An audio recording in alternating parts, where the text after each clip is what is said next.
अगर आप power star Pawan Singh के फैन हैं तो जान लीजिए एक गाने से कितना कमाते हैं पावर स्टार पवन सिंह, तो बताएंगे पूरी जानकारी। उससे पहले आप चैनल पे नए हैं तो चैनल को सब्सक्राइब करें और दिल से लाइक करें। बिना समय लेते हुए वीडियो को शुरू करते हैं। दोस्तों वैसे तो पावर स्टार पवन सिंह का नाम ही बड़ा भोजपुरी इंडस्ट्री में, लेकिन दोस्तों जब यह गाना किसी कंपनी को दे देते हैं तो इतना हाई चार्ज करते हैं कि ज्यादा कोई चार्ज नहीं करता है। भोजपुरी में दरअसल दोस्तों एक गाने का 10 से 12 लाख चार्ज करते हैं, जो भोजपुरी में बहुत बड़ा आंकड़ा है। अगर आपको एक गाना खरीदना होगा तो 12 से 14 लाख रुपए पवन सिंह को देना होगा। और दोस्तों वहीं पर बात की जाए फिल्म की तो एक फिल्म का पावर स्टार पवन सिंह पूरे 1 करोड़ रुपए चार्ज करते हैं और भोजपुरी फिल्म में 1 से 2 करोड़ का बचत ही होता है। तो आप सोच सकते हैं कि किस तरह अहमियत दिया जाता है पावर स्टार पवन सिंह को। भोजपुरी में 1 करोड़ खुद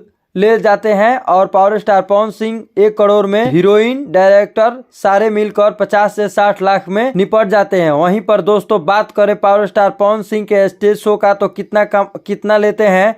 एक स्टेज शो का 8 से 10 लाख चार्ज करते हैं पावर स्टार पवन सिंह। आपको कभी बुलाना हो तो 8 से 10 लाख रुपए देना होगा। ऐसे ही जानकारी के लिए हमारे चैनल को सब्सक्राइब करें। धन्यवाद।